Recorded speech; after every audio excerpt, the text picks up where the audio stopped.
Bismillahirrahmanirrahim. Assalamualaikum warahmatullahi wabarakatuh. Alhamdulillahirrabbilalamin. Assalatu wassalamu ala asyrafil anbiya'i wal mursalin sayyidina Muhammadin wa ala alihi wa sahbihi ajmain. Amma ba'd. Rabbi shrah li sadri wa yassir li amri wahlul 'uqdatam min lisani yafqahu qawli. Bagaimana kabarnya anak-anak sekalian? Alhamdulillah, semoga baik dan sehat selalu. Hari ini kita akan belajar mengenai tokoh-tokoh dalam pengembangan dan penyebaran Islam di Nusantara, khususnya pada bagian ulama penyebaran Islam pasca Wali Songo. Dalam pengembangan dan penyebaran Islam di Nusantara, tidak pernah terlepas aktif dari peran para ulama, sehingga melalui merekalah akhirnya Islam bisa sampai tersebar luas dan dikenal oleh masyarakat luas. Di antara ulama-ulama tersebut, yaitu yang pertama ada Hamzah Fansuri, Syekh Muhammad Arsyad Al-Banjari, Syekh Muhammad Yusuf Al-Makassari, Syekh Abdul Somad Al-Palembani, Syekh Nawawi bin Umar Al-Bantani, Syekh Khalil Bangkalan Madura, Kiai Haji Saleh Darat, Kiai Haji Ahmad Dahlan, dan yang terakhir ada Kiai Haji Hashim Asy'ari. Mari kita bahas satu persatu adik-adik. Yang pertama Hamzah Fansuri. Hamzah Fansuri hidup pada masa pemerintahan Sultan Iskandar Muda sekitar tahun 1590. Dalam pengembaraan mencari ilmu, ia tidak hanya mencari ilmu di tanah kelahirannya di Fansur Aceh, tetapi juga di India, Persia, Mekah, dan juga Madinah. Dalam pengembaraan mencari ilmu tersebut, beliau mempelajari ilmu-ilmu diantaranya ilmu fikih, tauhid, tasawuf, dan juga sastra Arab. Selama masa pengembaraan mencari ilmu, beliau melakukan pengajaran pada tempat-tempat perantauannya itu, sehingga menghasilkan murid-murid yang kemudian tersebar di seluruh Nusantara. Hamzah Fansuri tidak saja dikenal sebagai ulama tasawuf dan sastrawan terkemuka, tetapi juga sebagai seorang perintis dan pelopor pembaharuan yang sangat besar bagi perkembangan kebudayaan Islam di Nusantara, khususnya di bidang kerohaniaan, keilmuan, filsafat, bahasa, dan juga sastra. Dalam bidang keilmuan, beliau mempelopori penulisan risalah tasawuf atau keagamaan yang bersifat ilmiah. Hamzah Fansuri juga mempelopori penulisan puisi-puisi filosofis dan mistis, tapi bercorak Islam, sehingga sangat besar jasanya dalam proses islamisasi bahasa Melayu. Bahkan kedalaman kandungan puisinya sulit untuk ditandingi oleh penyair lain yang sejaman bahkan sesudahnya. Kemudian pada bidang kebahasaan, beliau banyak memberikan masukan pemikiran sebab ia merupakan penulis pertama kitab keilmuan dalam bahasa Melayu. Ia bahkan telah mengangkat bahasa Melayu menjadi bahasa intelektual dan ekspresi keilmuan yang hebat. Dengan demikian, kedudukan bahasa Melayu di bidang penyebaran ilmu dan persuratan menjadi sangat penting dan mengungguli bahasa-bahasa Nusantara pada waktu itu. Oleh karena itu, pada abad ke-17 bahasa Melayu menjadi bahasa pengantar pada berbagai lembaga pendidikan Islam. Kemudian, dalam bidang filsafat, ilmu tafsir, dan juga sastra, beliau menerapkan metode takwil atau hermeneutika kerohaniaan pada tulisannya berjudul Rahasia Alim Makrifat, dengan melakukan analisis yang begitu tajam meliputi metafisika, teologi, logika, epistemologi, dan juga estetika.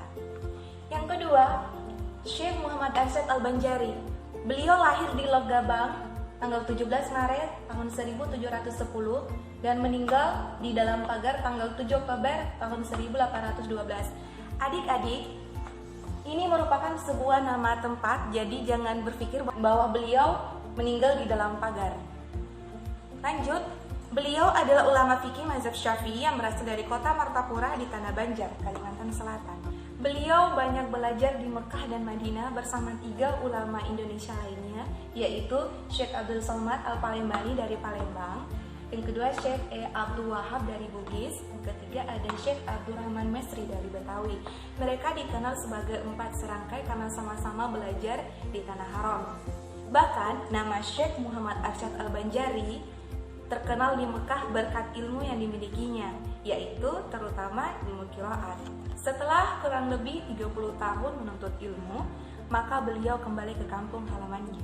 Sebelum sampai di tanah kelahirannya, Syekh Arsyad singgah terlebih dahulu di Jakarta. Beliau menginap di rumah salah seorang temannya selama di Mekah. Pada bulan Ramadan tahun 1186 Hijriah bertepatan dengan tahun 1772 Masehi, Syekh Arsyad tiba di kampungnya di Martapura, pusat kerajaan Banjar masa itu. Raja Banjar Sultan Tahmidullah menyambut kedatangannya dengan upacara adat kebesaran. Segenap rakyat pun mengeluh-ngeluhkan beliau sebagai seorang ulama matahari agama yang cahayanya diharapkan menyinari seluruh kerajaan Banjar. Syekh Arsyad aktif melakukan penyebaran agama Islam di Kalimantan Selatan. Kiprahnya tidak hanya pada bidang pendidikan dengan mendirikan pesantren, tetapi juga pada bidang pertanian sebagai sumber kehidupan santrinya. Selain itu juga, beliau berdakwah dengan mengadakan pengajian baik di kalangan istana maupun masyarakat kelas bawah. Lebih dari 40 tahun, Syekh Arsyad melakukan penyebaran Islam di tanah kelahirannya sampai pada maut menjemputnya pada tahun 1812 Masehi di usia 105 tahun. Yang ketiga, Syekh Muhammad Yusuf Al-Makassari. Beliau lahir di Moncong Goa, Sulawesi Selatan tanggal 3 Juli 1626 Masehi atau bertepatan dengan tahun 1037 Hijriah. Di Makassar, ada sebuah tempat yang dinamakan The Kramat, The Holy Resting Place of Syekh Yusuf Al-Makassari. Semacam kampung atau perkampungan Makassar di Afrika Selatan. Syekh Yusuf menyebarkan keindahan Islam di tanah Afrika sebagai pembawa Islam di negerinya Nelson Mandela. Beliau melakukan syiar Islam di masyarakat setempat. Karena kegigihan beliau, akhirnya beliau diakui luas oleh penduduk di Afrika Selatan jauh, bahkan melebihi kaum Boer. Kaum Boer itu merupakan keturunan Belanda yang menetap dan tinggal di Afrika Selatan, serta membentuk pemerintahan apartheid yang membedakan antara kulit putih dan kulit hitam. Padahal dalam Islam sangat tidak ada, yang ada hanyalah perbedaan antara keimanan dan ketakwaan. Muhammad Yusuf muda diajari ilmu-ilmu keagamaan di Cikoang dan juga mengembara menimba ilmu di berbagai tempat termasuk berhaji di umur 18 tahun dan menetap sementara di Timur Tengah memperdalam agama Islam. Sesuai rute perkapalan, Muhammad Yusuf banyak singgah di Nusantara, salah satunya adalah di Banten sebagai kerajaan pesisir. Di Banten beliau bersahabat dengan seorang pemuda putra mahkota Banten yang kelak bergerak menjadi Sultan Agen Tirtayasa. Petualangan dakwah Syekh Yusuf mencapai titik di mana beliau merasa perlu untuk berjihad melawan penjajah di Nusantara. Hal ini salah satunya karena kekalahan Gowa dalam melawan Belanda. Akhirnya bersama pasukan Banten, Syekh Yusuf didaulat menjadi mufti, memberi fatwa oleh Banten dan turut berjuang menentang penjajah Belanda di Pulau Jawa. Dalam perlawanan tersebut dipecah belah oleh Belanda sehingga Sultan Agen Tirtayasa malah melawan putranya sendiri, Sultan Haji, dan kalah pada tahun 1682. Adapun Syekh Yusuf dan pengikutnya, tentara santri yang berjumlah sekitar 5.000 orang, lari dan bersembunyi selama 2 tahun. Tetapi akhirnya mereka tertangkap juga dan dibuang ke Batavia. Namun karena pengaruhnya kepada masyarakat di Batavia, Syekh Yusuf dibuang lagi ke Sri Lanka, di Ceylon. Di Ceylon, perjuangan Syekh Yusuf semakin menjadi-jadi. Akhirnya, Syekh Yusuf dibuang lagi ke negeri yang lebih jauh agar pengaruhnya hilang di Asia, sampai pada ditempatkannya di Zanfeel.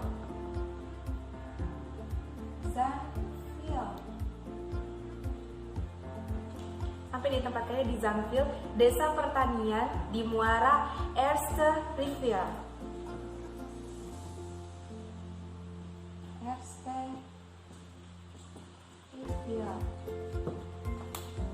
Dengan tujuan supaya tidak bisa berhubungan dengan orang-orang Indonesia yang telah datang lebih dahulu. Di sana, Syekh Yusuf membangun pemukiman di Chapeltown yang sekarang dikenal sebagai Makassar. Di tempat inilah beliau berdakwah dan memiliki banyak pengikut. Dan beliau akhirnya wafat pada tanggal 23 Mei tahun 1699 dan dimakamkan di Four Chapeltown. Yang keempat ada Syekh Abdul Somad Al-Palembani. Beliau merupakan salah seorang ulama terkenal yang berasal dari Sumatera Selatan. Ayahnya adalah seorang sayyid dari San'a Yaman. Ia dikirim ayahnya ke Timur Tengah untuk belajar. Semasa hidupnya, Syekh Abdul Somad tidak hanya aktif dalam berdakwah ke berbagai daerah di Timur Tengah, tetapi juga menjadi seorang penulis yang produktif sehingga menghasilkan banyak sekali kitab yang sampai sekarang masih dibaca dan dipelajari di Palembang. Salah satunya adalah Hidayatus Shalihin.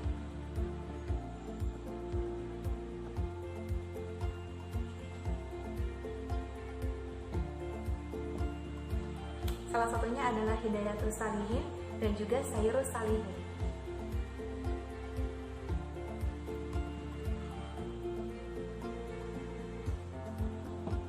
Yang kelima, ada Syekh Muhammad Nawawi bin Umar Al-Bantani. Beliau adalah salah seorang putra terbaik Indonesia yang dalam sejarahnya memiliki pengaruh sangat besar di pusat studi keislaman yang saat itu berada di Mekah. Beliau juga dikenal sebagai Bapak Pesantren Indonesia. Meskipun beliau bukan pendiri pesantren pertama di Indonesia, bukan pula karena memiliki pesantren yang cukup besar, namun karena tulisan-tulisannya yang berjumlah sekitar 115 kitab. Hampir seluruhnya diadopsi di pesantren-pesantren di Indonesia dan sekarang menjadi kurikulum utamanya sampai sekarang. Meski beliau berada di Mekah, murid-muridnya banyak yang berasal dari Indonesia, seperti diantaranya yang pertama yaitu Syekh Khalil Waliullah dari Bangkalan Madura. Yang kedua adalah Kiai Haji Asy'ari. Kiai Haji Asy'ari ini merupakan murid sekaligus anak menantu dari Syekh Nawawi, dari putri beliau yang bernama Maryam binti Syekh Nawawi.